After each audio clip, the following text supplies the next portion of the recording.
All right, let's rock this Saturday morning streaming. I gotta do this before all my chitlins wake up. Oh, I love the mornings.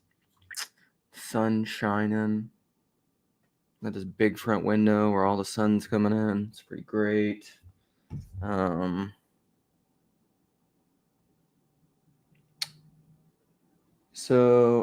right, can't read that. I think what I want to talk about this morning is this. Primarily, the thing I'm going to use to jump off is this Joe Rogan talk with Jack Symes. It's number 2193. That is down below in the description. And hey, Steven. Yeah, it happens, buddy. It happens. You know, either listen in or don't, or pop in when you get the chance. I'm going to do my usual talking for a while before I open it up, but I don't know how long.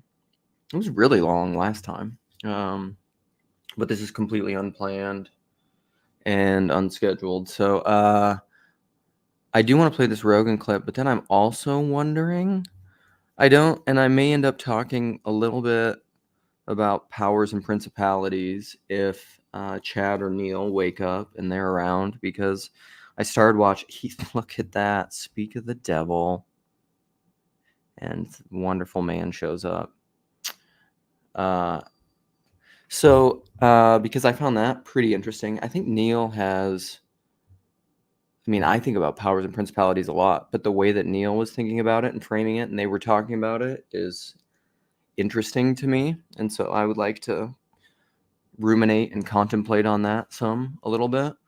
And then I'm also I'm also interested a little bit in doing some This Little Corner political conversations, which historically I've always been a little bit hesitant about, because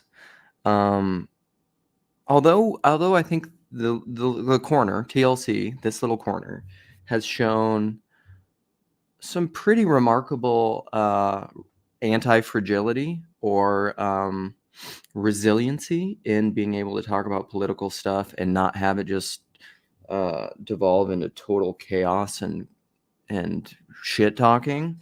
Great Sufjan Stevens song, by the way. Aaron, that's for you, because I know you're Switchfoot. You moved from Switchfoot. This is referencing a Cassidy Vanderkamp talk with Aaron Van Oss. And he was really into Switchfoot, but then he got into Sufjan, and that's my boy. But his new album, fantastic, one of my favorite albums of last year. Also, side note, my wife hates Sufjan Stevens, and it's been an ongoing thing in our marriage where she's just basically told me, it's cool that you like that because I like weirder music. And she's like, but you don't listen to that with me. Listen to that by yourself. Do not, when I'm in the car with you, don't listen to Sufjan Stevens. And I have his Christmas albums, and I love them. And my son loves them, and they will probably be nostalgic for my son as he grows up. And I think my kids will like them too. But they're quirky and they're weird. And my wife hates them. Although his more ballady, kind of traditional hymn songs are cool. And I really like some of his... I'm trying to think of the names of one of them. He has some original Christmas album songs that are fantastic. But I'm just a big Sufjan Stevens fan. But his last album, Javelin, is fantastic. Shit Talk is a great song. Although my favorite song on there, what's the name of the song? This is a little Sufjan rant now. I think my favorite song on that album, I have to look it up. I forget the names of songs. Where you at? Where you at, Sufjan? There he is. See him? Sufjan. Also, Carrie & Lowell is probably I love that. Such a great album. Yeah, Genuflecting Ghost. That's my favorite. So FYI. But politics, circling back to politics, I think we've shown some anti-fragility, so that's good. So I was thinking about dipping my toes, and this is where my first percentile politeness comes in, and my contrarianness, because PVK has said I'm maybe the most contrarian of the contrarians in the corner, and that's maybe true. I don't know if Paul said that or if Sam said that, but if I start talking about politics, it's gonna piss off everyone. Like, my political takes are not popular usually, because I am, because I'm very contrarian and I'm very anti-war. But I was watching so this is how it came up for me this morning, and this again, I'll often say this is not a universal endorsement of everything that's being said in there, and I probably could nitpick and find problems with some of the things in this video. But this video came up in my feed. We're going to go back to Rogan, but I'm going to say this, and then we're going to go back, play some clips of Rogan, then I'll open it up. Then we'll just see where it goes. And I don't know that there's a mosaic vision behind these disparate pieces of things, but probably. Because the Rogan talk is I put out a community post on YouTube, and I said, I think this is Rogan's most TLC adjacent intellectual conversation yet. 'Cause he was essentially talking to a philosopher who identifies as a agnostic atheist, but they were essentially talking about meaning crisis stuff and philosophy and a lot of things that the Little Corner talks about all the time. So that's pretty cool. I'm gonna play a couple clips of parts that I commented on that were pretty salient to me in the YouTube comments, and then maybe, but I want to talk about this political video that came up first. So I'm a pretty big fan of Andrew Callahan. Callahan. There we go. Who runs? He used to do the show All Pedal No Brakes. Was that the name of the show? I agree, Chad. There is also a mosaic vision, or else I have one, or else I couldn't even be talking about anything. Whether or not it's explicable and articulable is another thing. But whatever I'm talking about and thinking about clearly has a vision, or else I wouldn't even be able to say it. So I totally agree with you. Yeah, I need to watch the rest of Chad's Friday Night Fire stream with Neal. Powers and Principalities, which will be related to a lot of this stuff, actually. It's probably more related to because I just saw the beginning of it, their power part of their thing versus the principality. Because Neal, at least in his beginning framing, he was saying that a principality has a clear head. It's essentially an institution. It has an articulable, visible head. And that's probably related to all institutions are inherently demonic because it's systematized. It's an earthly hierarchy. Whereas a power is more of well, I don't know. We'll maybe get into that. Yeah, and angels are related to all this. Yeah, I don't know. We'll maybe end up going there because angels and demons are very related to all this stuff, which probably ties into UFOs because Rogan was just having this. He's been talking about angels in his UFO talks and demons and things, and he's more open to that kind of stuff. Rogan's just getting more and more fun all the time. But here we go. Let's go back to so Andrew Callahan, which now his main outlet is this Channel 5 news.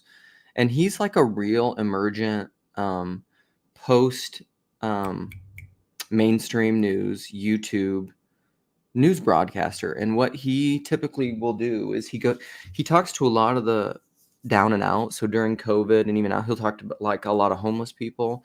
My daughter and I actually watched this really interesting documentary that he did.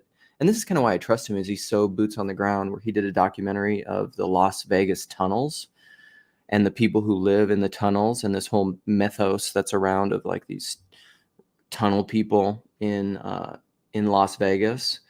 My youngest likes documentaries, which is pretty cool. It's funny how your kids have different things that you can relate to them about. Like my other daughter, I think, has the best sense of humor. My son he's the most philosophical. And then my youngest daughter is she likes documentaries and she can really, that stuff can hold her attention, where my other two, I think, would be pretty bored by it. But Andrew Callahan, so he has that Las Vegas tunnel documentary, which was cool. He'll go and he goes to a lot of different protests and talks to them. I think he went to Ukraine on the front lines. He goes to really dangerous places. He goes to during like he was probably at the Minneapolis, like all that post George Floyd stuff. He was probably here talking to a lot of people on the ground, and he typically talks to both sides. And I don't think he gets caught up in both sides ism. He tries to just point to both, to all the voices that are out there, and then let you discern things in a really honest way. And I think that's cool. So this video popped up of the title of it. What the hell is it in my comments? It's like Palestinian. It was like Palestinian protests at the Democratic National Convention. Wow. I was just like, that's interesting, because like that's a lot of times you think, so on the most superficial level, right? You would think, well, people that are pro-Palestine are more democratic type people, right? There'd be the people who aren't so Israel. But then what's interesting now with, I think, neoconservatism and neoliberalism is you get things with like the Democratic National Party, and it's just like, okay, all these traditional categories, like the boomer categories or the categories that I grew up in, 70s, 80s, and 90s, they get really weird. And it's just like, which is like, what is the war party, and which is the party of the hawk party, and which is the dove party? Well, I don't know. Like, there are certain political people that you could point to in both parties that you just be like, well, they're clearly pro-war. Also, here we go. Ready?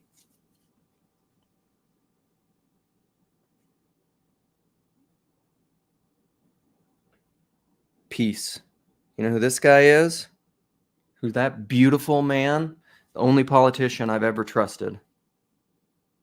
Ron Paul. And he's not popular. He's the only guy I ever campaigned for when I was in Iowa. This is back when I used to like be involved in politics, which is about the same time that I heard the phrase, which Foxman was saying I was on fire or something in PBK's live stream, the little I was able to participate yesterday. But this is actually from, well, I don't want to tell you who I heard it from, but I love the phrase, politics are the opiate of the masses, riffing on, obviously, Marx. But it's true, because that's the religion of the day. And so the Marx thing still applies. Religion is the opiate of the masses. Well, if you're talking about institutional religion, which is connected to principalities and earthly hierarchies, and if earthly hierarchies are truly demonic and collapse and become the Ouroboros and need to learn to die and resurrect in the Christian spiral, well, then all that's true. Then institutions are inherently demonic. And, so, okay. But back to which is the war party, I don't know. A lot of them are. Like, that's, I don't know. I'm not necessarily a single issue voter, and sometimes I don't vote. Sometimes I do vote. Most of the time, and this is where I'm an American Protestant, a lot of times my vote is a protest vote because I hate the two-party system. I don't know that I voted for a major party candidate since the first time I voted, which I don't even remember what it was like when I was 18. So what would that have been? That'd have been like 2001, 2000. Was there there must have been an election in 2000. That was probably the first time I voted. No, maybe I couldn't have voted then. My birthday's in November, but later in November, so whatever. So back to Andrew Callahan. He's in the middle of this video in a little clip, but he has a guy who he has numerous journalists. I would call them journalists who and it's partially there's comedy woven into it, because there's some Guardian journalist who's just like being ridiculous, yelling at this. I think the guy's name is Saddam, who's the journalist for Channel 5 in this clip that I'm watching, that I watched. And it's fantastic. But anyhow, the broad category, and this is why it's going to piss everyone off. Ah, yes. Love Javelin. Aaron, good to see you, buddy. I'm going to go back and look at the comments. I can't get distracted at the comments. But so there's this Palestinian protest at the Democratic National Convention. And I've not fact-checked all this stuff, kind of like Rogan. And like, don't freak out. But I trust whoever is watching this and the audience of anyone who participates in my live streams and conversations that I have to think for yourself. You know, it's like Rogan says. He's just like, don't believe me. I'm an idiot comment. Don't believe me. Believe me if you want to. Believe yourself. Find your own, what does Sherry call it? Sacred magic, the truth of your own understanding, the integration of what you see as true within your psyche, consciousness, whatever. Let your eye be one, Jesus. If your eye is, what does he say? If your eye is one, then your whole body will be full of light. And if your eye is darkness or divided, your whole body will be full of darkness. Make your vision pure. Take the log out of your own eye. Then you can see things truly. And then whoever is speaking to you or whatever you hear, or all these different things that come in, you will properly discern it and see things for what they are, see to the heart of things, which is like what Jesus did, and the truth will set you free. So with whatever, so then you can take in anything and be incorruptible because it doesn't matter, because you see the truth in all things. So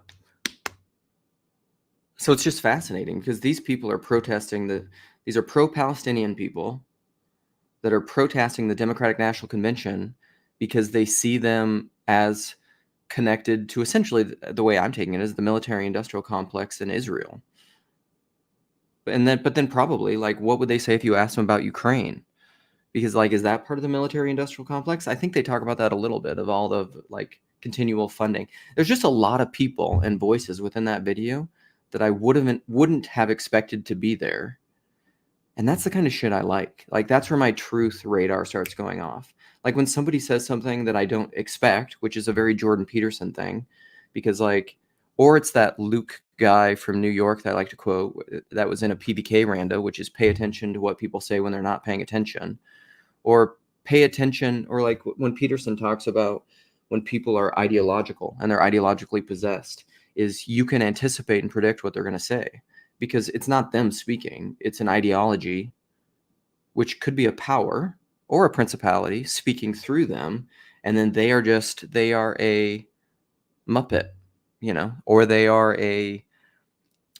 they are being controlled by a spirit that isn't them. They are being manipulated and controlled by a spirit that's manifesting through them at a higher emanating reality. And that spirit is living through them to say things that aren't even their own thoughts, that aren't their integrated, your eye is one thoughts. And in this video, there were people that were saying things that I wouldn't have anticipated them to say. And so then something in my salience truth thing pops up, and I'm like, oh, that makes me want to pay attention. When people are just saying rote things that I expect them to say, I find it boring. Like, even in anything, maybe even in the Orthodox Church sometimes, when I think you're just repeating rote Orthodox truths, I'm a little bit like, I don't find it salient. I don't find it that interesting. I like being surprised. I like being inspired. So that's fascinating. Yeah, and like Anselman very anti-war, which I like. I don't like war. I'm not a big fan. War is the inability to have conflict. Dylan Morin. It's a Luke quote. Also, quick little aside. Maybe I should timestamp this in my own video and come back to it. Now that I'm going to have more time, I'm thinking about adding more structure to my TLC participation and live streams and things, and having like Chad does this. He has the Friday morning meanderings, or the Friday Night Fire, or he has different structured conversations, and he has his estuary thing. I'm thinking about having and this is a very personalist and egoic or seemingly egoic thing, but I'm thinking about doing videos where I just flesh out my Lukeisms. So, like, it could be quotes of other people that I really like and repeat all the time, or it could just be my own phrases that I've made up, like Mosaic Vision. And then I just do a conversation, maybe with someone or by myself, where in a Jonathan Demere way, I play clips. I could have reapers, or people come on with me to have a conversation, to just, in a very concentrated, bounded way, constraint, to talk about PVK's video with Chris Green and Karen and Michael and Rafe Kelly, to talk. They were talking about constraint, but you need that to truly be creative. You need to have constraint. And I traditionally, my video with Cassie just came out actually about creativity. And I was saying, I don't think of myself as that creative of a person. And she's like, I think of you as being very creative, but I'm not a very constrained creative. I'm all over the place, but maybe my creativity could really flourish and grow if I constrain it a little bit more, if I bound it a little bit more. So, so that's something I'm thinking about doing now. And I'm done with the politics thing for now, unless it comes back up when I open this up. But I find that interesting. And I know, like, there are people I deeply love in this corner who probably won't like some of that stuff, because I don't. Because, like, that's the thing. If the Israel Gaza Palestinian war thing, like, if Israel is really, and kind of Zionistic stuff is connected to like global military industrial complex and military third parties and Lockheed Martin and essentially corporate capitalists that are benefiting off of war, screw all that. like how evil, how obviously evil is that stuff? And it's manipulating, because you mammonistically use sympathy and safetyism to justify perpetual war and further devastation of families and communities and nations to support military manufacturing. How fucking evil. Very evil. If it's all true. If it's all true. And I don't claim to know truth, but if it's true, I hate that crap. All right. Let's play some Joe Rogan clips about philosophy and things that are maybe slightly more abstract, but do have personal application things, and particular application things with this Jack cat. So let's play some clips, and then I'll open this up. Let's share the screen. Share. Here we go. And are we sharing? Okay, I'm going to play. All theists think that God is the perfect being. If God exists, God has to be perfect. Like, you can't have a unicorn with no horn on its head. Like, unicornu, one horn. A unicorn has to have one horn. In the same way, a triangle needs three corners. God needs to be perfect. But on this definition, it seems like God isn't perfect. At the beginning of time, if God is the universe, God wasn't perfect then. There was a greater being that God could have been.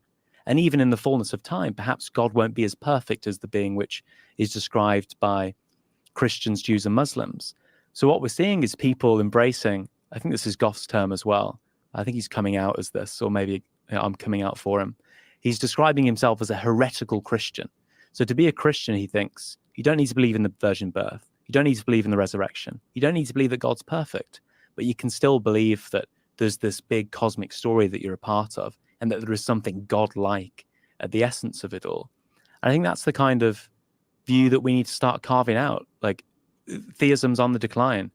I was just speaking about the numbers. The problem with this. Okay, he said a lot there that you could really break apart and talk about. And I have thoughts on it. I want to hear what I can't remember what Rogan said. This new idea is that someone's going to be at the head of it. That person's going to be like Kenneth Copeland. Yeah. Oh, right, because they play a Kenneth Copeland clip, and somebody's going to be at the head of it, that is part of what Neal and Chad were talking about with the principalities thing. Institutions. Somebody's going to be at the head of it, of this corporate body, this corporation. There's a head, and there's always a head of any body. It's just whether it's implicit or explicit, and is it working in heavenly hierarchies where I think the higher serves the lower. That's the Philippians 2 Christian hierarchy, where the higher dies for the lower, sacrifices itself for the lower, versus an earthly hierarchy where the head eats the tail, the Ouroboros. The head eats the body for its own sake, feeds on the body. All right, so man, he said a lot in there. A lot of it was the idea of perfection. So I had this comment, that's one of the comments that I made, where I said, God's perfection, our becoming is God's becoming, George MacDonald. So there's another, we'll play another clip later, but what I would say on that is, because a lot of this video has to do with, I saw Nathan Jacobs was on Peugeot again, and again, that was a good conversation, although I don't think it I think it's too scholastic, and I don't think it exemplifies TLC personalism and talking about things in a way that isn't so academic. And Nathan Jacobs even says in that video that he's an academic, and he's like, Father, forgive me. That's just what I am. So essentially, I think maybe I'm projecting that. But exactly, this is the thing, is God is a perfect being. Well, what do you mean by perfect? And I can tell, and it's a nominalism realism thing. I can tell that Jack Symes or whatever from this video is, and I said this at numerous points in that, I was sharing clips of it with people, is that he's a nominalist. He lives in a divided world where he's asking all these questions, which I understand. It's very post-cogito Cartesian dualism of mind-body and separating things, but it's not, he just has not been exposed to a lot of, essentially, as far as Christianity, Eastern Christianity, which is not a two-story universe. That's one of my favorite books, which I have not read all of, but Father Stephen Friedman, the one-story universe or whatever. What's the name of the book? I forget. I know I got some, and essentially canonize the heretics. Because when he said that, like he's talking about, is it Goth or Gotha or whatever? But the heretical Christianity. Guess who talks about that stuff? The Orthodox heretic. Whose book is that? Get ready for it. Luke Bingo, Peter Rollins. Lacking every perfection. What kind of, and this is Peter Rollins' Church of the Contradiction. What does it mean that God is perfect? And oh man, there's so many things I want to bring in. Chris Green, God, I'm so excited to meet that guy. He's every time that dude speaks. Okay, this is enter Chris Green love rant. I'm so excited to meet this guy because every time that dude speaks, every once in a while there are people who, when they talk, I'm just like, I love everything you say. Like I almost can't even. Jordan Peterson isn't like that. Every once in a while, Jordan Peterson says something that really bothers me. Ian McGilchrist sometimes will say stuff that's not my favorite. There's a lot of people who I love who say many good things, but then there are people who talk, and I'm just like, every little thing you do is magic. Every little thing just turns me on. There's sometimes people who talk who I'm just like, you are lovely. Paul Kingsnorth, like we talk about that. Or Nathan Jacobs. There are people who on paper, again, literally, I would agree with propositionally 99% of everything they say. But then when they talk, they're embodying a spirit that isn't exactly right. Chris Green is one of those guys I can't point to anything that dude has ever said that I've seen so far that I don't love, that I wouldn't just like wholeheartedly endorse. What a guy.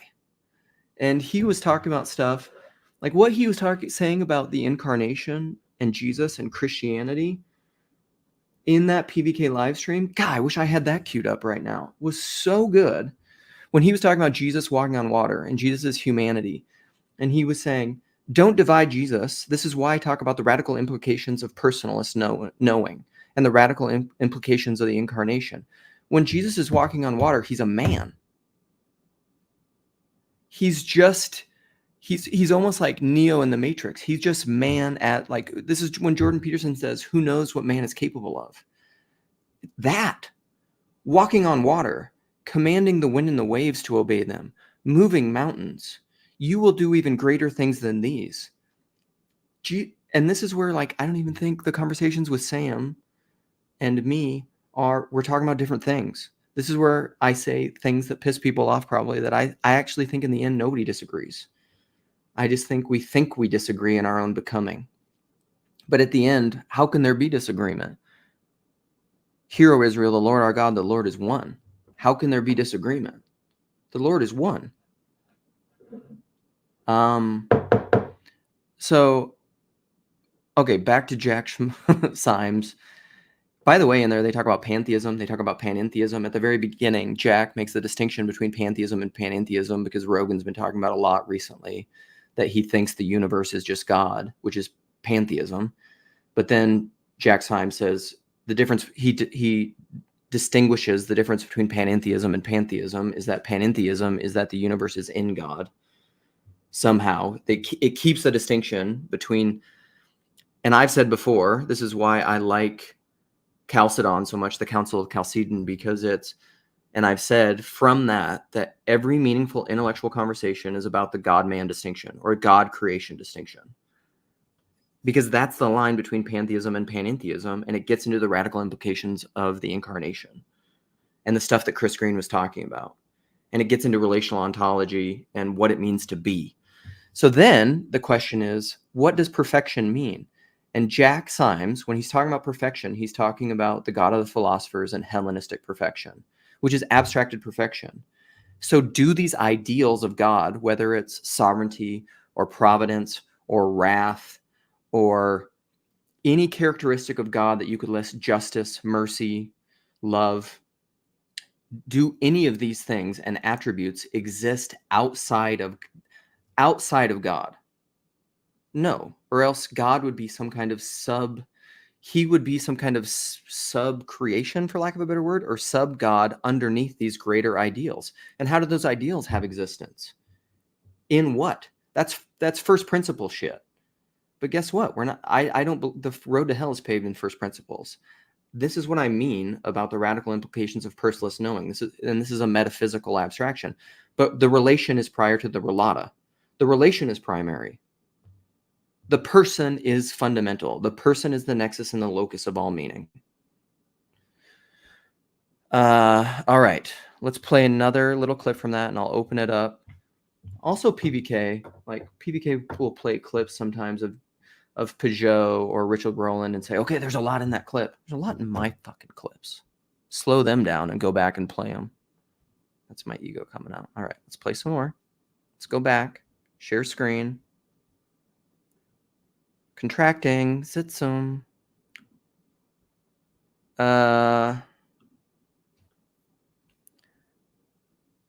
Let's go. Here we are. Seem to fall out of this as well, right? Which is like we have a concept of what it is to be a person back to our individual subjective conscious minds.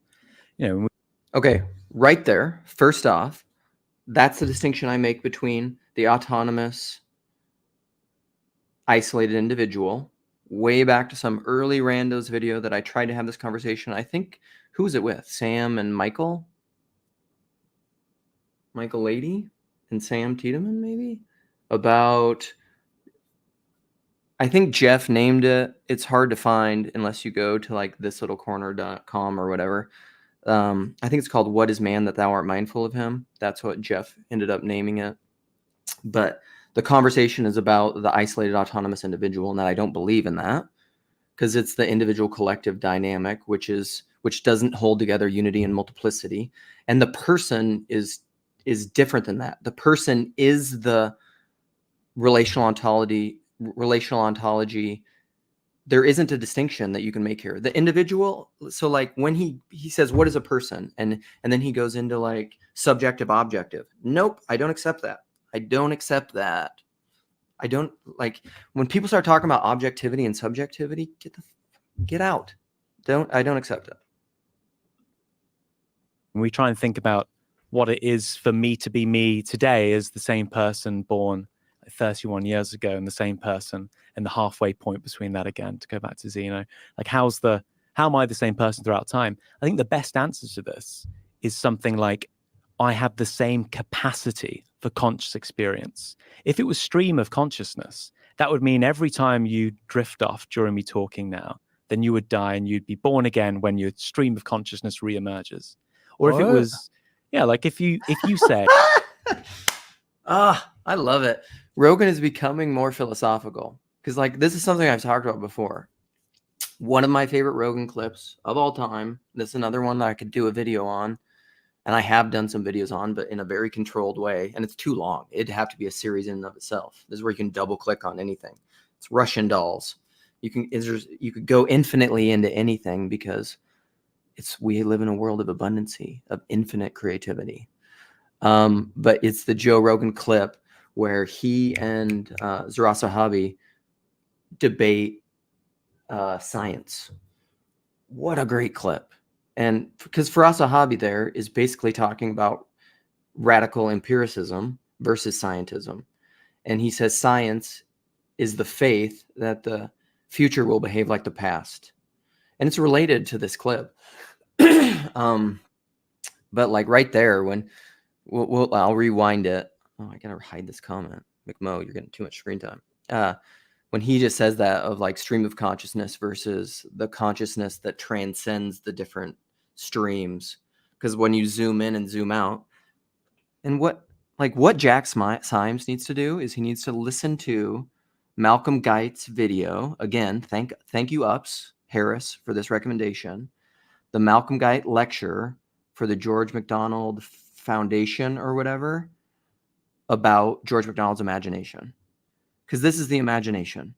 The inside is the outside. There is no subjective thing. This is the infundibular worlds where you are participating in the constant creation of everything that is. Now, the like philosophical materialist, the kind of physicalist will just be like, what? This exists? No, this exists apart from your consciousness. Yes and no, like all things, which is, dang, that's a conversation. Yes and no. This is a conversation that I've been having with Jess P that we need to talk about non-dualism. Because that's another conversation that came up was with Telos Bound, who's like, now that guy's an Orthodox guy, the main guy who runs that channel, and he has a little group of friends, but they had a conversation with Peugeot, and they started talking about non-dualism and the hiddenness and divine feminine. And Peugeot's like, this is stuff you shouldn't be talking about. Jess and I have an ongoing great conversation about that, which is very related to TLC because, and a lot of people misunderstanding me because they don't understand non-dualism and the non-duality that includes duality. And that has a lot to do with propositional, the four P's of knowing and propositional knowing. And what I mean by iconic thinking, because is it ever possible that when you articulate something within propositions, because Peugeot says in there that whenever you say something, this has to do with the divine feminine, sorry, that whenever you say something propositionally, you fall into duality. And the non-duality, there is a non-duality, or like that Cormac McCarthy clip of the unconscious that exists outside of the duality of what you're propositionally asserting. And part of this is right brain. All those things kind of map. However, what I mean by iconic thinking, which I think is original to me, it's related to a little bit of poetic diction, but I think I would argue, because Jess was saying that the poetic fundamentally includes in what it's saying in its propositions, and this is the difference between poetry and prose. It retains the non-duality in its expression. Poetry inherently does that, but I would argue that the evolution of consciousness, and this is what I mean by iconic thinking, is that you could retain the non-duality in the duality of saying things propositionally if you have iconic vision and if you have iconic thinking, which is where you're not married to your ideas, which is the evolution of the spiral beyond the dualism of divided mind ideological thinking. So when I say something, if you don't collapse that into a monad, but it retains its relational ontology, then it includes the opposite within it. So whenever I say something, I'm also saying the opposite. That's the Christologic of Jordan Daniel Wood, but it's within propositions. I don't know if people will understand what I'm saying, but perhaps. Let's keep playing this clip. I'll rewind it a little bit. Okay. Capacity. The best answer to this is something like, I have the same capacity for conscious experience. If it was stream of consciousness, that would mean every time you drift off during me talking now, then you would die and you'd be born again when your stream of consciousness reemerges. Okay, that's true. This is, again, the non-duality. That's true and not true. Both of these things are true. Let's keep going. Or if it What? was, yeah, like if you say Joe Rogan is that stream of consciousness, that sequence of experiences that he's undergoing now, Which Right. he is. and that stops because you drift off, that would mean your stream of consciousness has ended. Think of it like sleep. When you go into like NREM sleep and you don't have any conscious experiences, let's say, you would die according to that view. Or the reviews in philosophy. Which also you do. I watched this once and I'm wanting to rewatch it, but Sandman, which is based on a Neal Gaiman graphic novel, I think that's the title of it, The Sandman. But it's a Netflix thing, but it's Dream. It's about dreams and dreaming. The dream is fascinating. So fascinating. And Rupert Sheldrake has talked about stuff like this. It's really related to his morphic fields theories and dream, and it's related to soul sleep. God, there's so many things that are. The world of ideas is so fun, isn't it? It's fun and it's good. Oh God, I love talking about shit. Okay, I'll keep playing this and open it up. Which say you are your psychological continuity. Joe Rogan is the person that believes, I don't know, that Marshall, his golden retriever, is fantastic, and that, I don't know, like that consciousness is the fundamental nature of stuff. But then if I were to strip those beliefs away from you, Panpsychism. psychological continuity view would say Joe Rogan doesn't exist anymore. Because I don't exist anymore. Yeah, I 'Cause you'll be get psychology. you So I up think to it's like that, the but thing I that don't gives get you your the consciousness. drifting off thing doesn't make sense to me. Because All right, we'll just stop it there because it's a great conversation. Again, like Paul often says, if you want to watch the whole video, go watch it all. It's awesome. And it's great food for thought for you to figure things out and integrate yourself to become one. Like, again, fractally, like, behold our Israel, the Lord our God, the Lord is one. You shall love the Lord your God with all your heart, soul, mind, and strength. And these things that I teach you today, you should teach diligently to your children. You shall talk about them as you walk by the way, while you lie down, when you rise. They shall be as doorposts. Put them on your doorposts and as frontlets between your eyes. Yeah, which is very related to the Jesus thing and your eye being one. It's very related to the Orthodox idea of salvation is a purification of your vision. Because when you see correctly, when you see things for what they are, truly, then your vision and your act and your thinking all become one. They're integrated. But the biggest thing that I would have with Jack Symes in that whole thing is that it's the nominalist realist distinction, and I think he's living in this either or land that I just don't think is real. It is real, but it's also not real. Again, back to that non-duality. So maybe this whole stream is just a big teaser for me and Jess to do our non-duality duality proposition conversation. I'm gonna message Jeff to see if he wants to pop in on here. Too many abstractions. Okay, and then I'm gonna go back and look at some comments to see if anybody else wants to show up.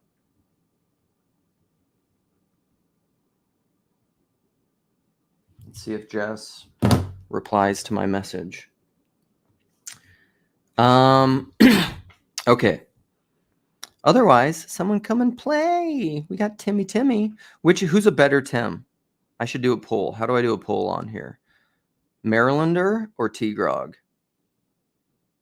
What in the gosh darn heck do you talk about? It's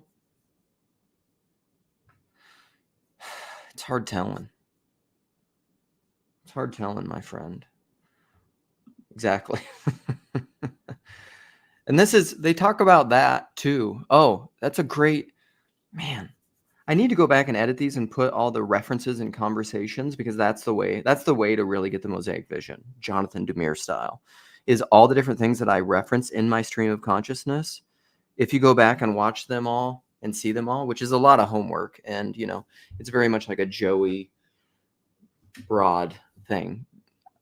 I don't think it's right to do homework, but if you are so inclined, you could go back and watch all the different things that I reference in clip form. And if I were dedicated, I could put all the clips together, and then maybe you would get a greater vision and see the thing that I'm talking about. But they talk about fools in that conversation. What up, my friends? What's up, They talk y'all? about the difference between like holy fools and true fools.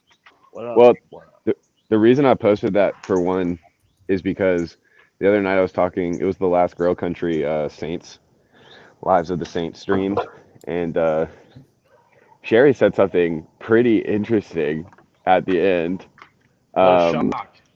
And which was, and there's a lot of context, so I'm not trying to take her out of context, but I kind of have to in order to say the joke that I thought of like the next day. But she was making the point that like we'll say, that following Christ is a fool's errand, or like to try to imitate Christ is a fool's errand, and to try to imitate Mary might be as good as we can accomplish here on earth, just to say, let it be unto me, kind of a thing. Which I have lots of theological thoughts about that, and I've been meditating on it a lot. But I will say, the next day I came up with, if imitating Christ is a fool's errand, well, I'm the fool, and it's the errand I was given. So what am I gonna do? All right. That didn't land as well as I thought it would. reading That's like reading every the comments. That's every joke I've ever written. I'm like looking for some facial response at all that I'm still on this live stream, and there was none given. Well, I'm simultaneously doing things as the administrator of this live stream. No, you're not. You're flipping back and forth between one thing at a time very quickly. Yeah, well, true. Breaking news today on Rail Country: Chad broke all of the internet, and not in a good way.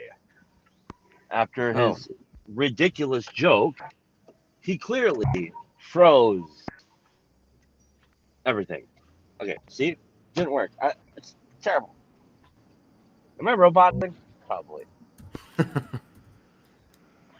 I'm trying to find this quote. It doesn't matter who the fuck said it, I guess. I think Anselman asked a very good clarifying question. It might be, maybe you and I disagree on this, Luke.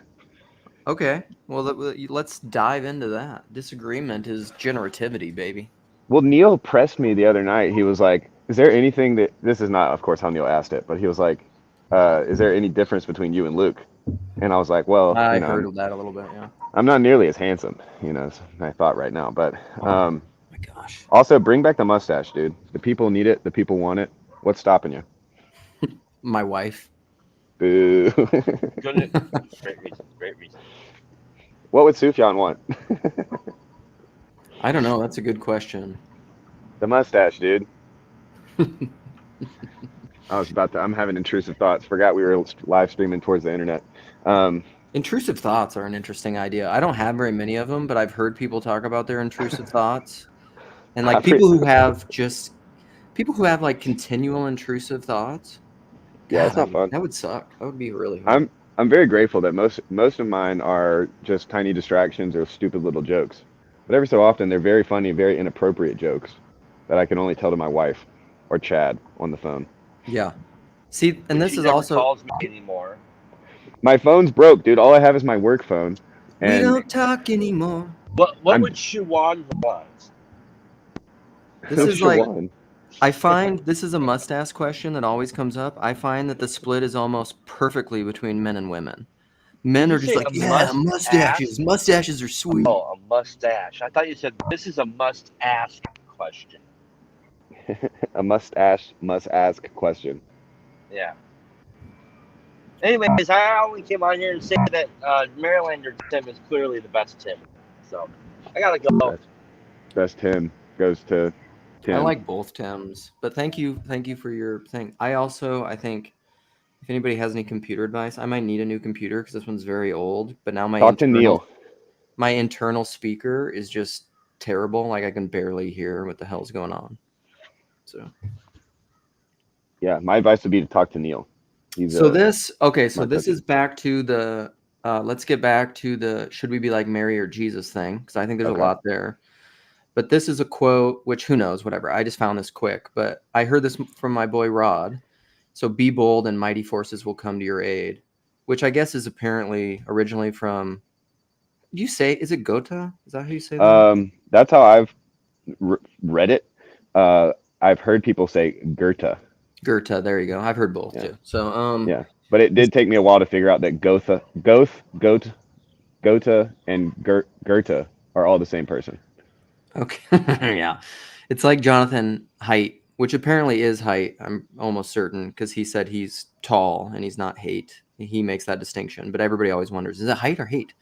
But I think this quote is true, regardless or not if it came from Goethe. It's true regardless of the person. Come on, Luke. Well, regardless or not if it came from him, it came from some person. It came from a person. Fair enough. That I feel like we just succinctly just deconstructed Brandon Graham Dempsey right there. Be bold and mighty forces will come to your aid. That will make sense for people who have ears to hear and eyes to see. Because I think, so should we be like Mary or Christ? Yes. Yeah. My first inclination was to synthesize that Mary was being Christ, and that the divine nature was upon her, was inside her. She was bringing forth she was receiving with meekness the implanted word, which was able to save your souls. Exactly. Maybe my favorite Bible verse, increasingly so. That one is just like about all my theology. Yeah. I don't know if there's a single Bible verse that is a linchpin like that for me, or a quilting point, one might say. Yeah, the Jesus and Mary thing. I've got a lot of bullshit in my brain. Speaking of intrusive thoughts, I've got a lot of the Protestant, we'll say, disgust sensitivity with some of the activities around the Mother of our Lord. Right.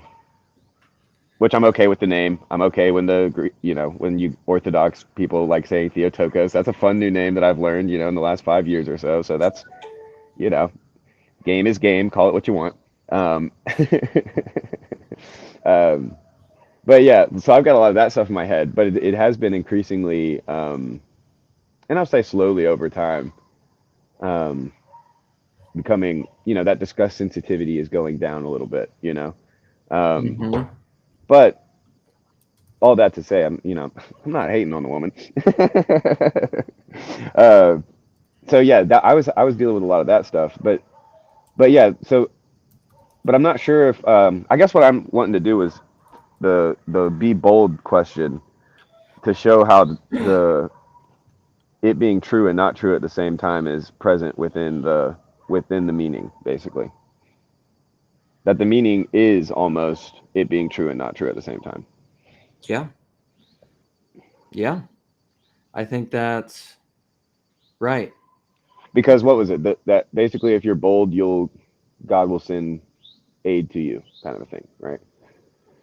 Yeah, but if you're weak, God will suffer with you in your not having, and if you're and we're given a command not to kind of jump off of I guess it's not a command, but if we're imitating Jesus, one of the temptations was to throw yourself off of a roof and allow the angels to catch you, which sounds pretty much exactly like what that phrase, like Satan could have quoted that to Jesus, and I think his response would have still been the same, which is to not tempt the Lord. And so the question, I guess, then for me is like, what's the difference between the confidence of the Holy Spirit guiding us in every step versus the foolhardy throw yourself off a roof? But is throwing yourself off a roof the same thing as stepping out into a stormy waters? And how the hell would you know which one it is when your foot's you know, when your center of gravity is on the precipice? Dude, that is a fantastic question, which I would love to double click on. But Chadrick, you got some. Hey, is it me? You guys want me to talk? Well, you came back. Can you hear I me? thought you had something to say. Okay, yeah. I was thinking about. Been thinking a lot about Mary. Yeah, I was thinking about like. So McMost just talked about those temptations. You guys talked about those temptations that were laid out to Christ there, and I'm wondering like what kind of temptations Mary had to wrestle with, you know. And like, what if it turned out that she, like, thank God it didn't turn out this way, but like, what if she was a terrible mother, you know, who was abusive, and you know, like, would Christ had turned out in the same would Jesus had turned out to be the Christ that we all love and adore? You know what I mean? Right. Well, oh man. Well, I think this will tie into McMo's kind of question of when is what is the right thing to do, and what is the balance between. Somebody spoke about this recently really well. Maybe it was when it was talking about the fool, the true holy fool, and the bad fool, for lack of a better word. A holy fool and a true fool, I guess, is this very distinction. I think it was Peugeot in that telos bound conversation, because I think this is related to Mary, and I think it's related to Jesus stepping out and call on the storm and the waters versus throwing himself off the temple. Is the fool?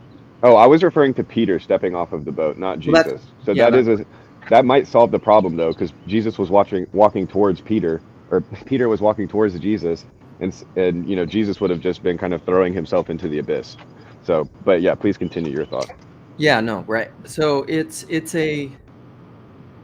I think it's related to, you cannot serve two masters. You will love the one or hate the other. You cannot serve God and mammon. The holy fool is serving God ultimately, and that's in a way where he doesn't know the future in a controllable, manipulable way. He's not a Machiavellian psychopath where whatever he's doing for a perceived end. That's the ideologue. That would be throwing yourself off the temple so that the devil can give you all the kingdoms of the world. That's transactional kingship. Do this, and then I'll make you the king of everything. And Jesus says, no, what I'm going to do is the opposite of that, and not take it for myself, but lower myself even unto death, and then be set at the right. It's not sitting in the highest place yourself. It's sitting in the lowest place, and at the right time, God will elevate you. That's what Jesus did his entire life, which is completely contradictory. The way I want to illustrate it is like, so yesterday at work, this guy that I was working with, who's probably like my closest friend and guy that I worked with this whole summer, was telling me about this TV. It's an animated movie. I think he said it's on Amazon, called The Invincibles, and it's all these superheroes.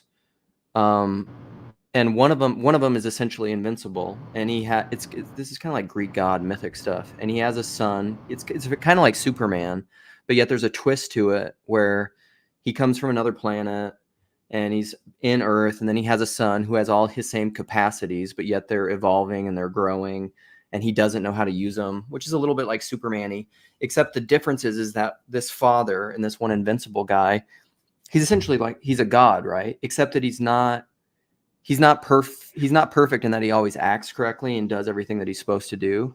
Like sometimes he has. Yeah, that's a pretty high bar for perfection.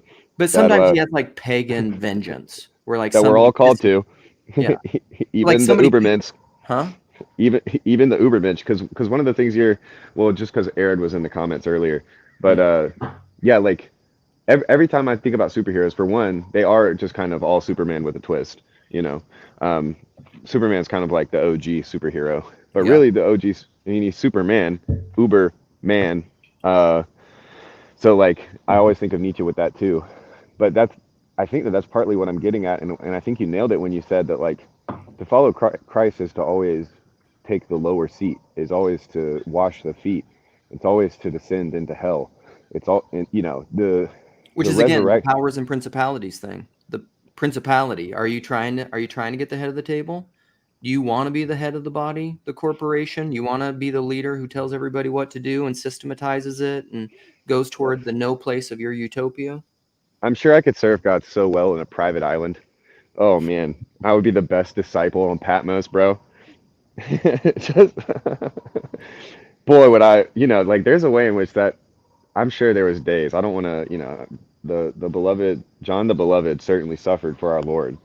But I bet there was a couple beautiful days you're just sitting there on the beach in the Mediterranean Sea, just like, man, God is good. He's blessing me with this curse. And so, yeah, I think that you nailed it. Like that is the kind of difference.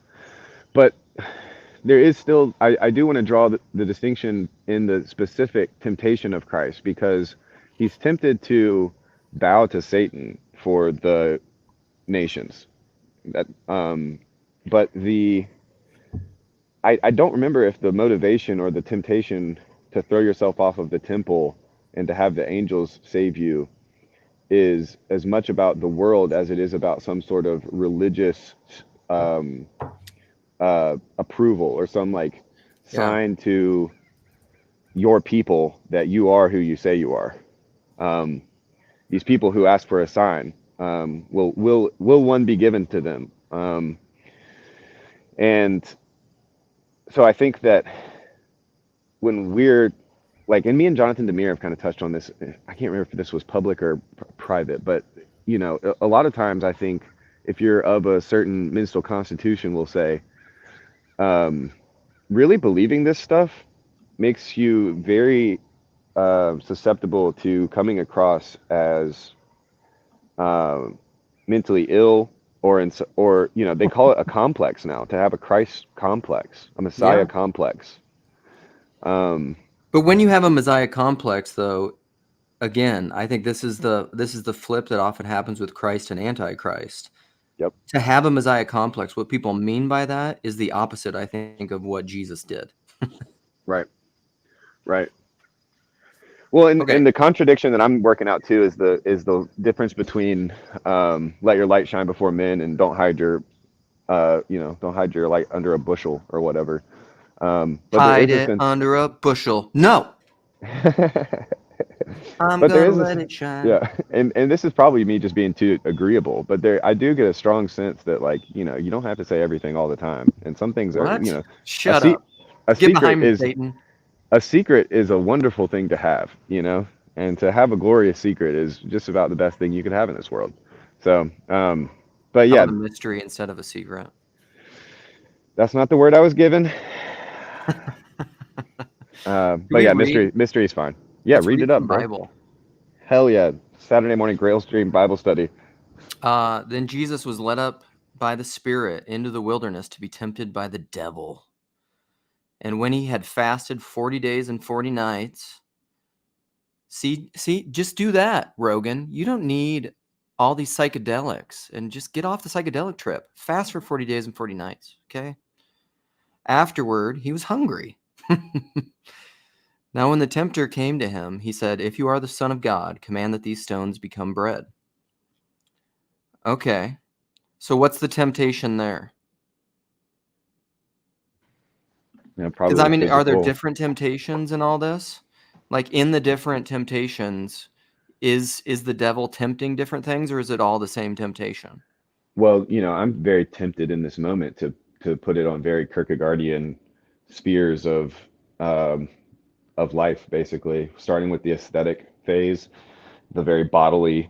You're hungry. The first thing that's pleasing to satiate the dust that we've been given.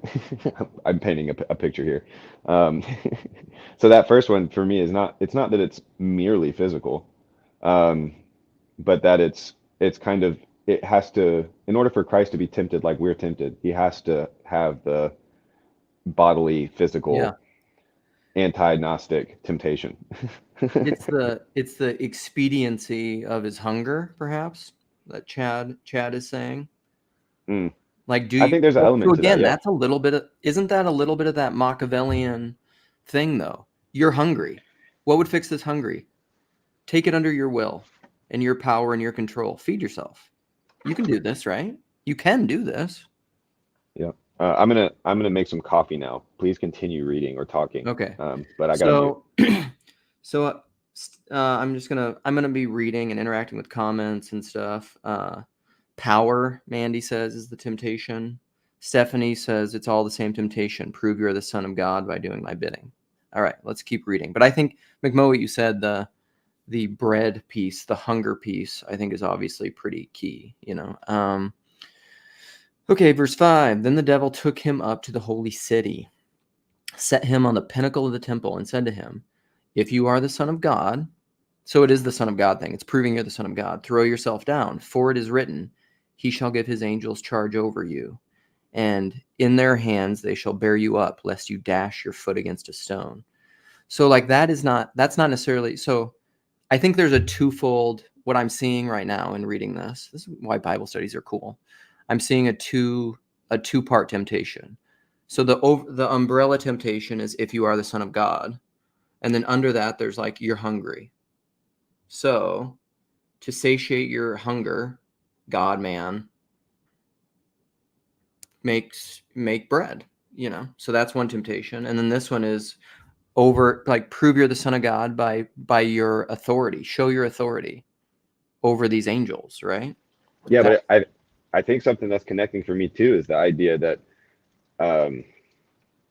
it shows what Jesus is actually hungry for, which is that kind of like to shown to be the son of God, you know, that kind of his ultimate telos, if you'll forgive me for sounding trivial about it, but the idea that the end of ends is the glorification of the Lamb slain before the foundation is, I think, like wrapped in here too. That like that's what Christ is hungry for. That's the joy set before him that he set in his head in order to bear the suffering of the cross.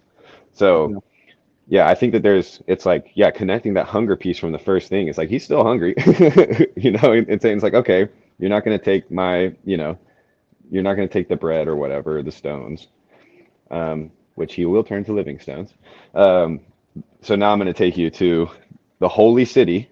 You know, what other holy cities do we know? It's Jerusalem and New Jerusalem, essentially. I think that it also, yeah, so there is a connection there.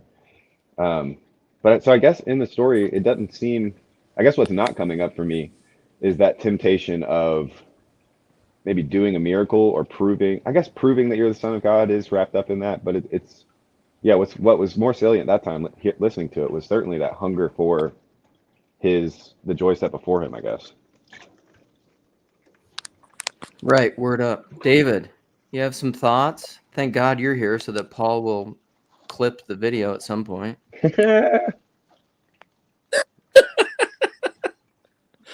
That's good. He's got a new worse nickname than Furry David. I'm not sure if you heard this, Luke. I don't know. I don't think so. Father Stephen DeYoung called Messianic Jews trans Jews. I did see that on Twitter. Who said that? No, Pete and poor Pete and poor David ran through the coals. What I was going to say, Luke, is that I think it's interesting that in some respect, Jesus does all the things that the devil tempts him to do. Okay. The feeding how is the feeding of the 5,000 not turning stones into bread? Right. How is rising from the dead not throwing himself down and the angels lifting him up? Ooh, I like this. Does he not become king of all the nations? Right. But just not in the principality way.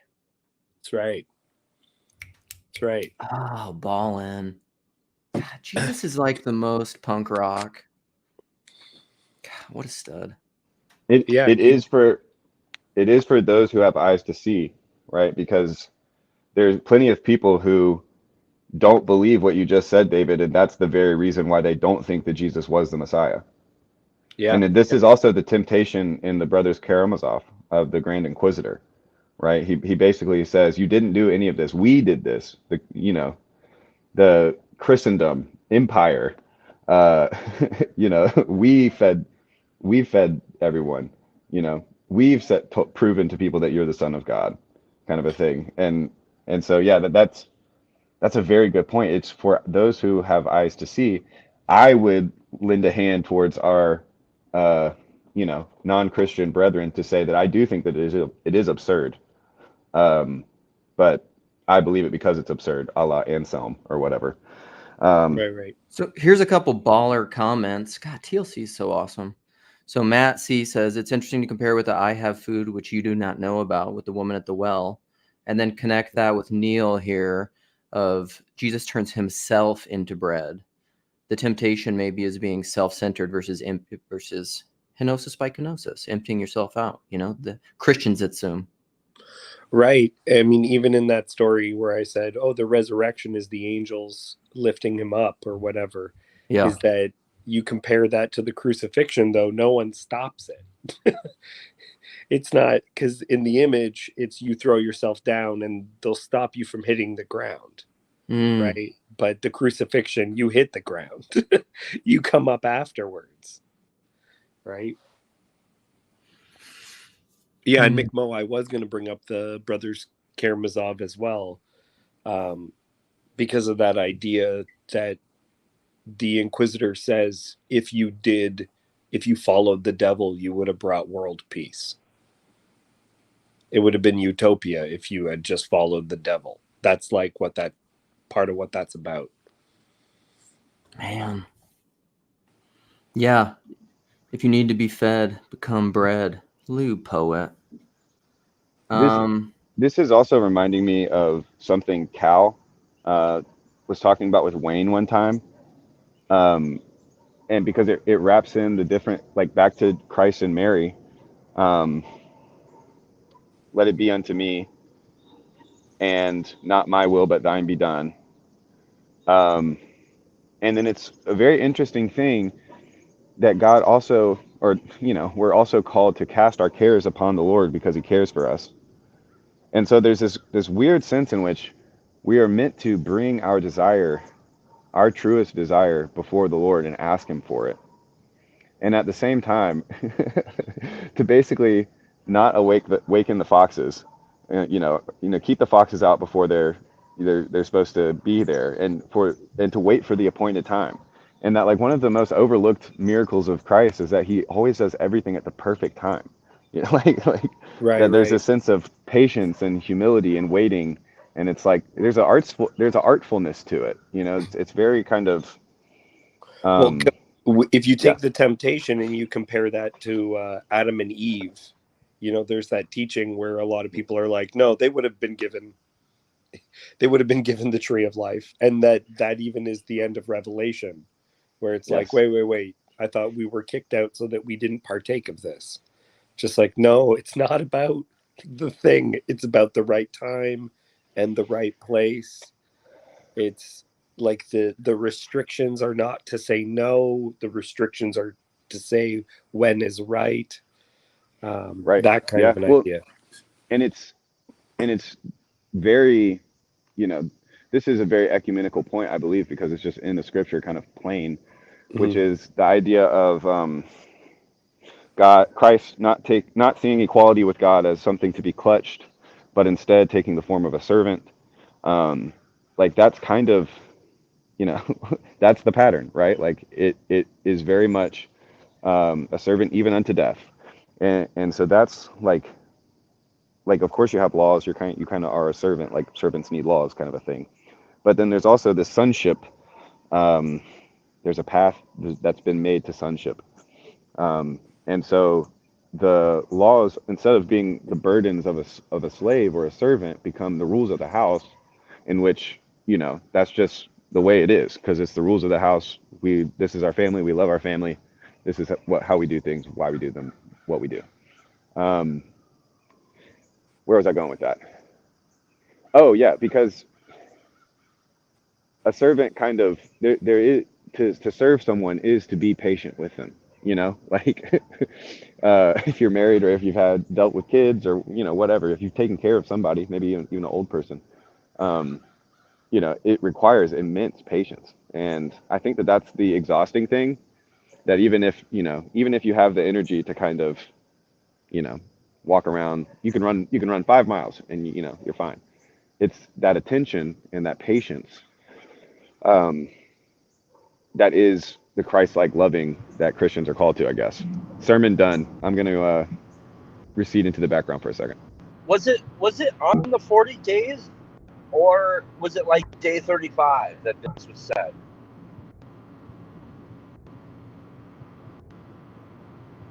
Hello.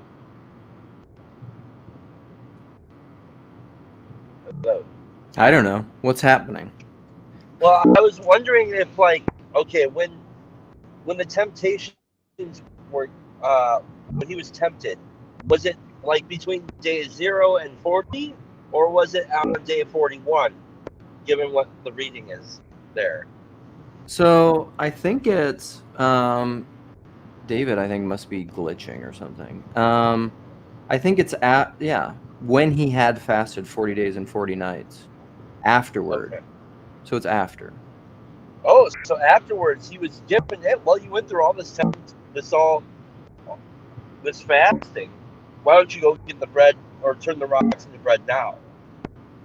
Like, it's interesting. Like, I don't know what you're saying, because he hadn't eaten. I mean, he was still hungry. I know. But he intended to fast, right? He intended to fast for all these days. And it's like, after you go through that was great. That was great stuff. What? He's roboting. Okay. Well, I was just thinking about, like, oh, you just went through your 40 days and your 40 nights. Of course, your fast is over. You'd be free to go eat some, you know, whatever it is. Go get your, you know, cupcakes and steaks, right? And but he's tempted to, like, go out and immediately turn those rocks into bread. I don't know if it makes any damn sense. I know exactly what I'm saying. Like,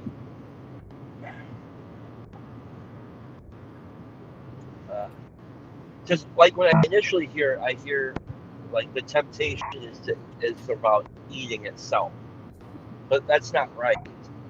The temptation is to break reality and do it expediently. Expeditiously. Right? Yes. That's a really great insight, Chad. No, I understand. Yeah. I understand. Yeah. You're roboting a little bit, but yeah, no, I think I'm getting at what you're saying. At first, I thought you were trying to make a comparison to, like, a newly sober person who's kind of, like, been 40 days sober or something, and the kind of psychological feeling like that might have, or just the relief of a fast is that you can break the fast at some point. But yeah, I think it's both, probably. You know, I think it is the, like, temptation to eat, but then it's also the temptation to just, like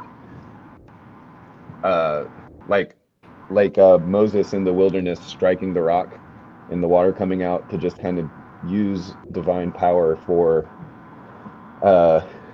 efficiency's sake, you know, or something like that, like a mammonistic use of God's power. I have a really stupid question. How do we know, like, do you think that Jesus told this story to his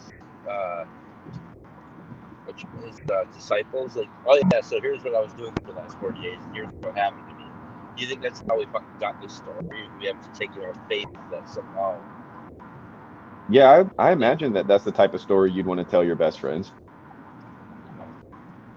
Yeah.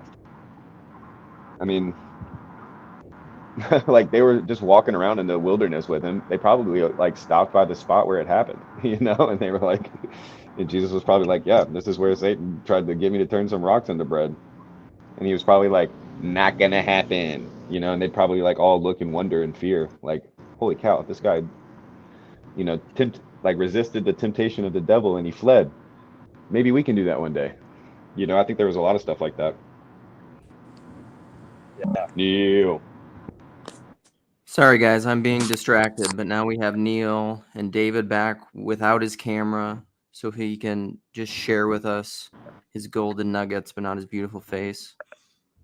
Good morning. Hey, you're the one where there was a petition not to smile so much, okay?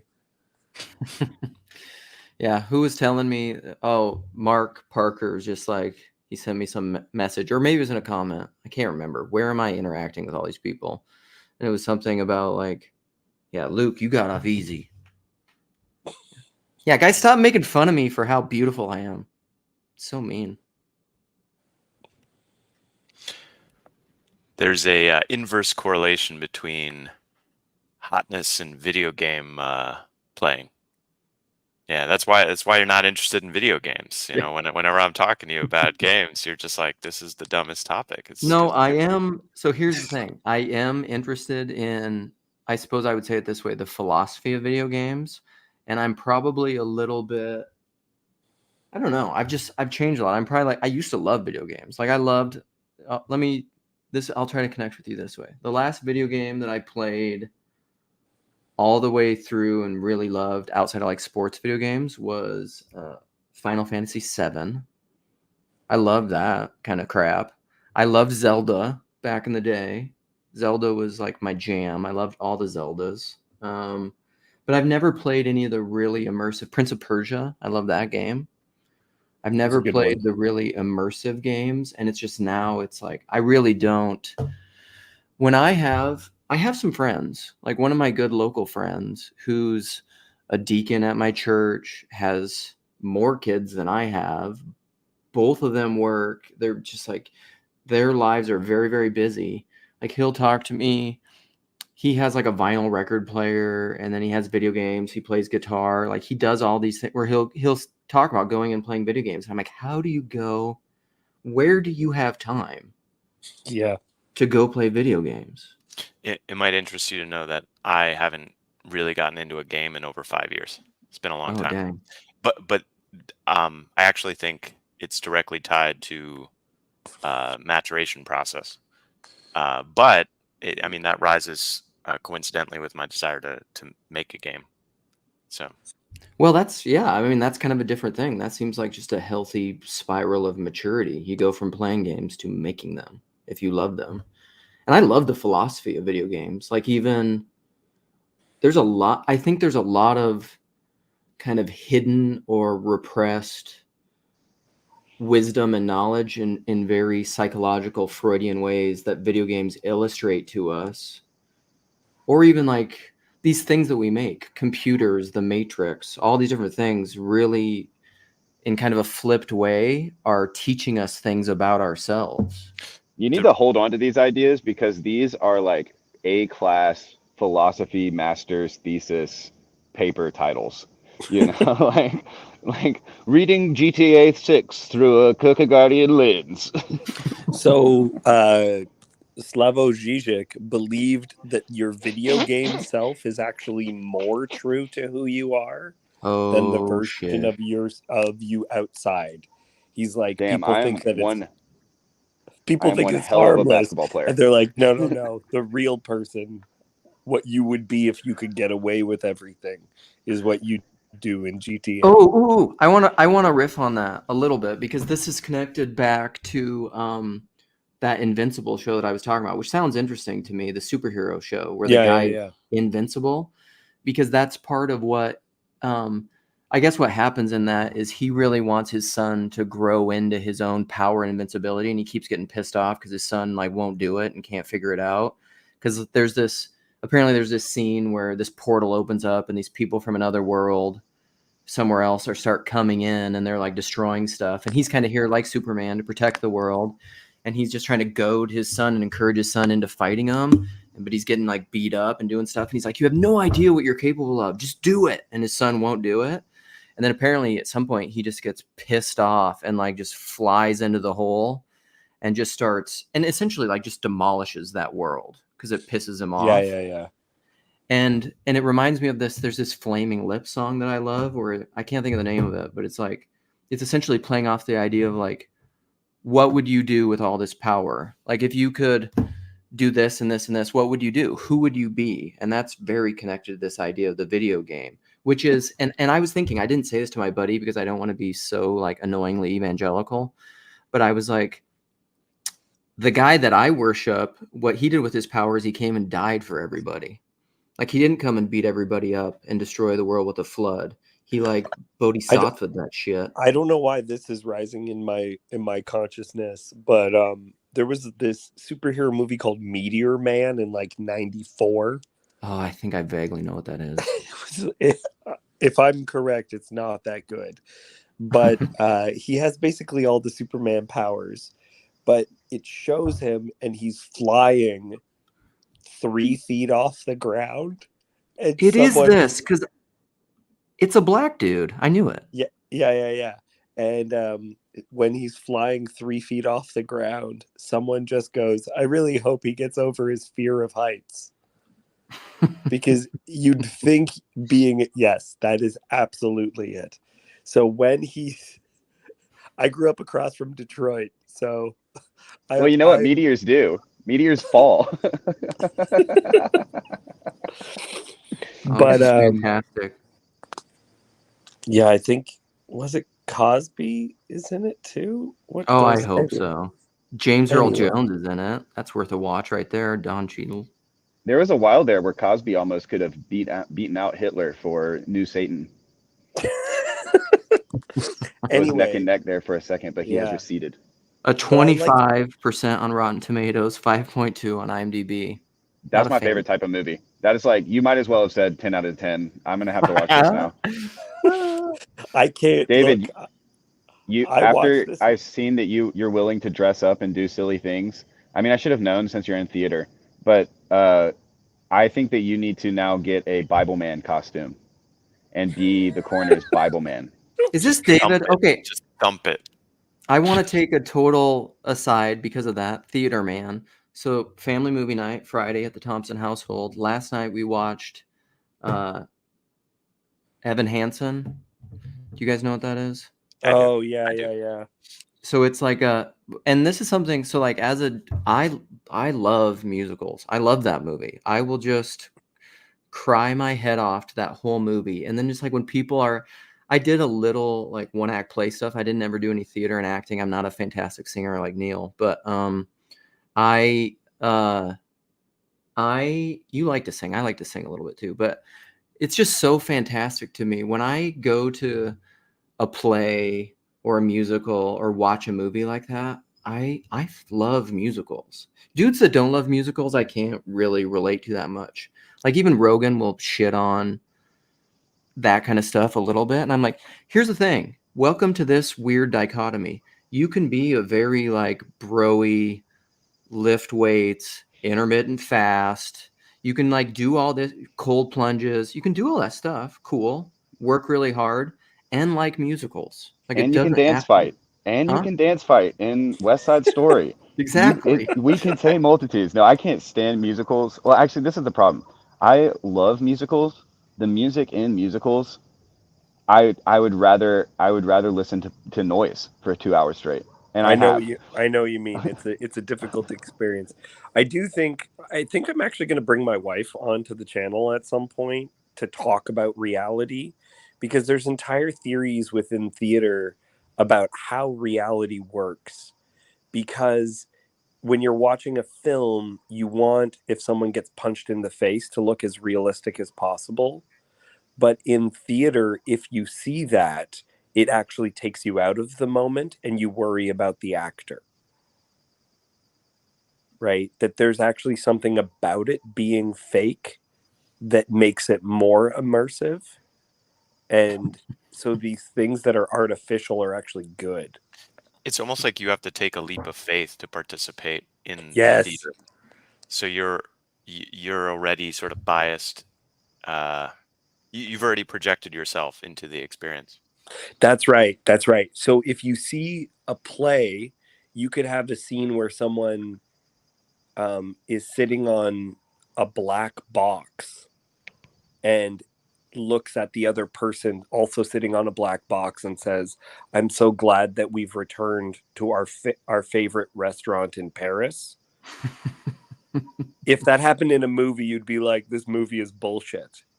But in a play, they say that, and you're just like, okay, we're in Paris. What next?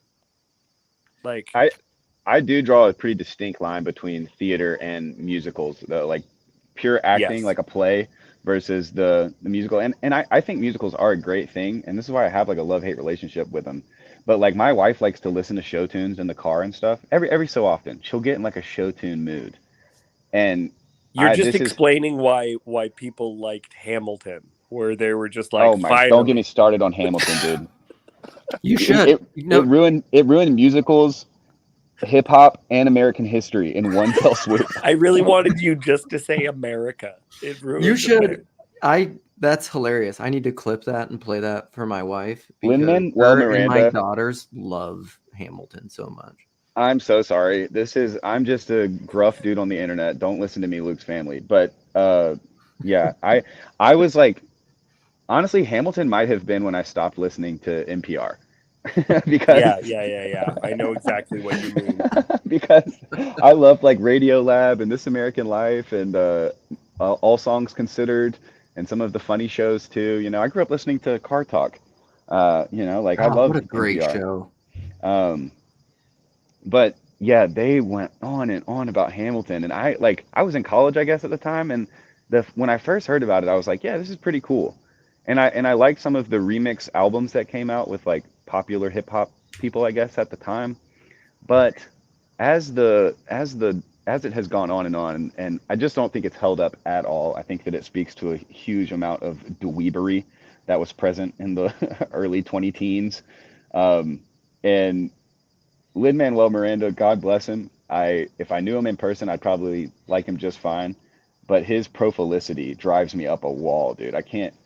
There's just something about it that I just can't. He's a saint. stand. How dare you, sir? Yeah. Well, that's a perfect example too, where there's things that only make sense in the moment, and where there's like, if you see it 20 minutes later, you're just like, this is completely illegitimate and the fakest thing I've ever seen. It's very, very interesting to be encountering pieces of art where the reality of the piece is a real question.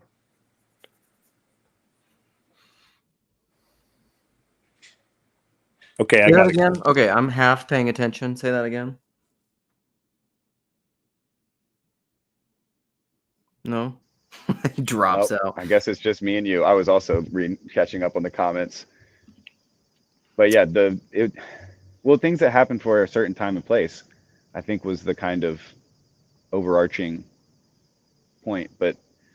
And that connects back to Christ, honestly. You know, that like the spiritual gift of perfect timing.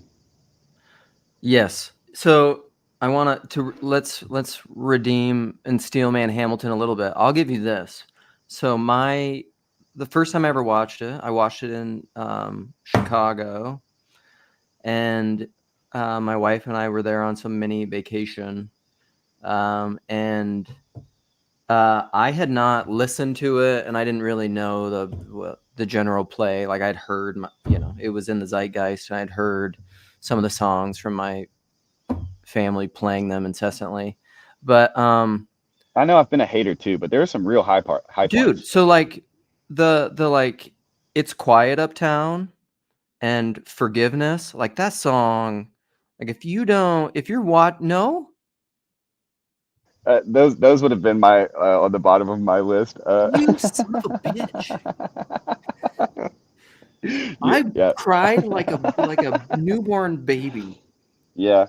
I mean, I cry at musicals too, but I don't equate that with like the value of the experience. I'm not saying it's like transcendently beautiful, but whatever that, there's something in tears.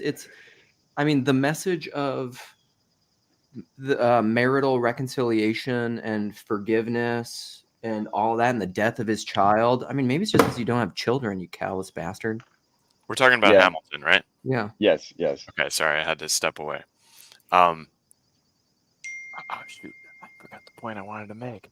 Well, I'll blabber on, and you remember, interrupt me. No, okay, I got it. So my mother would bring me to musicals as a kid, and I really disliked them. Like I thought they were kind of pointless. And then what's strange is following my religious awakening, I'll call it, like 7 or 8 years ago. I like musicals way more now. It's like my entire right brain just woke up, and with the religious awakening, and now I love musical. I saw, this is embarrassing, I saw Cats for the first time like 3 or 4 years ago. I freaking loved it. I had the Cats soundtrack stuck in my head. Now Cats has zero plot. It is zero. That's not true. It does have a plot, and let me do a quick rant on Cats and the plot.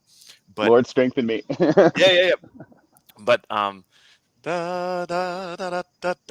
I had the soundtrack just going in my head for ages. But what I realized Cats is, it's an anthology or a eulogy of all like the archetypal characters in Western Civ over the last 200 years. You have like a Lord Byron cat who's like the chick magnet, and you've got and basically the only plot in Cats is you've got the old lady who's basically ascending up to the next, like it's kind of like a sad thing on Memories. It's going up to the next heaven or whatever.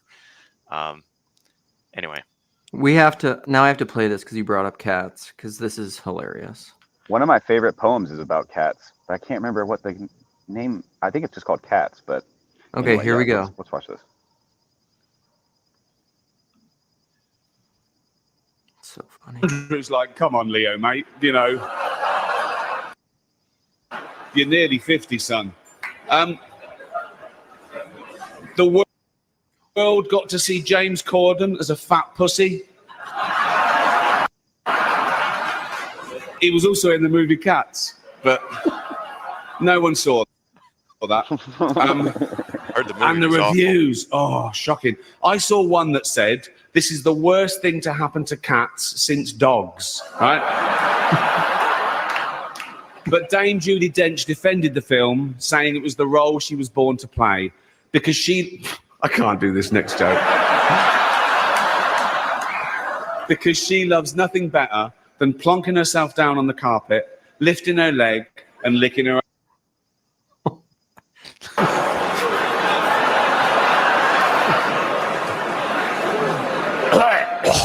Furball. She's old school. Ricky Gervais is so. He's got his moments, definitely. Yep. Oh, he's so funny. I've not seen it. That's no commentary on it. I just love that joke, and it's related to comedy stuff, and because apparently, and I like James Corden too, but apparently he was very hurt by that and saddened, and it was like this big comedy kerfuffle debate thing of like, you shouldn't be mean, and Ricky Gervais just doesn't care at all. It's just like, get over it. It's a joke. Yeah, they serve very different functions. You know, I think that in a lot of ways, Ricky Gervais is the James Corden for the like data bro, materialist, physicalist, transhumanist, where James Corden is just James Corden for the normies. You know. Can we go back to Hamilton for a moment? Because I got a theory on why Hamilton captivated. So I think most musicals are about harmony, or about reunifying disparate and broken parts. Like that's the whole idea of a musical, is that everybody comes together at the end and is singing in harmony, and there's the grand finale. And so there's brokenness throughout, the musical, but ideally it comes to a better place, unless it's like a requiem or something like that. But the idea of Hamilton is like the brokenness of a culture, and it's the idea of somehow redeeming or bringing back together all of our broken past in the United States in the dream of a better future. And it's trying to synthesize and integrate the hip hop, racial reconciliation, all those things. So it's doing it on meta levels, that it's trying to reunify these pieces in that harmonious, in that final. Anyway, you get the point I'm making. Yeah, and it was certainly, this is Obama's America was kind of the feeling in a lot of ways, right? And for at the time for good or ill, and now for good or ill. I think that something that's coming up for me right now is that, yes, you're right, but that musicals, in the sense that we're talking about, like Broadway musicals, essentially, are almost like the pop or the candy, the supernormal stimuli of what would have previously been operas or tribal dances, tribal myths that we act out, liturgies, right? That we act out and we dance and we sing about, and we enact these kind of narratives. And the modern musical is basically a hyper distillation with minor chances taken, like the least amount of risk taken, basically. Would you say it's the liturgy of the urban monoculture is the modern musical? Well, it's right down the street from the stock exchange is the point I'm making, I guess, where it's like, and this is part of the reason why I dislike it, I think, because I make weird music, right? Like, nobody would want to sit for a 2-hour McMo musical, like you're going to come out a changed man. We're going to have that tomorrow morning anyway. Okay. So go to McMo's channel. Neal, how about like Johnny Greenwood doing all the music for There Will Be Blood? That's weird music, but it's awesome. I didn't really like There Will Be Blood that much. It was, I'm an oil man. Okay. I drink your milkshake. That's me coming on Luke's live stream. Art takes are so. This is the most divisive that I will be talking about politics or art. Neal, God, I love you. I'll let you. It's okay. It's okay. I forgive you. We forgive one another our trespasses as we've been forgiven. I forgive you. Another thing I think that you're right to point out, Neal, is the kind of way in which successful art pieces, or I don't know, I don't think that, I guess, is Hamilton like a one-hit wonder? I don't think so. I think Lin-Manuel Miranda has released other popular things. I can't remember the name of his other musical that came out, but we watched it, and like my wife loves musicals, so I watch almost all of them, and but anyway, the point in which it was trying to integrate things that the culture at the time felt had not been integrated. Odd use of the word integrate now that I think about it, but that there was a trying to wrestle with kind of what it means to be African American, Afro-Caribbean in Lin-Manuel Miranda's case. But there also seems to be that a art form or a genre like pop or like musicals kind of does, because it's constrained by public opinion. It doesn't have the ability to kind of not become propaganda or something. Oh yeah, and I did see in the chat that they're bringing up Disney films, which are my favorite musicals. But I think those work because up until recently, they were taking these myths, right? They were taking these fairy tales, these myths, and these Shakespeare plays, and basically turning them into musicals for children. So whenever my wife asks me what my favorite musical is, I always say Lion King, because I love Lion King. That movie is like one of my favorite movies of all time. Top 5, for me. Yeah, and I think that's probably like a millennial thing for sure, because I don't know anybody younger than me that like loves Lion King like that. Something about seeing young Simba crying at his dad's carcass. Dude, every time, Waterworks. Yep. Well, that was like the last Disney movie that really grappled with death. I can't recall the Disney movie after that was willing to go into the hard questions. Dude, well, no. Is Disney Pixar all the same now? Yeah, yep. I mean, now it they're is owned by the same people. Yeah. I mean, like, dude, but Inside Out's the shit. Yep, I think that Pixar has been making the best films for Disney since Disney bought them, basically. But yeah, the older Disney films, the Lion Kings, I think Mulan was good. You know, but they work. Pinocchio, obviously, that we all know now more than we probably ever would have.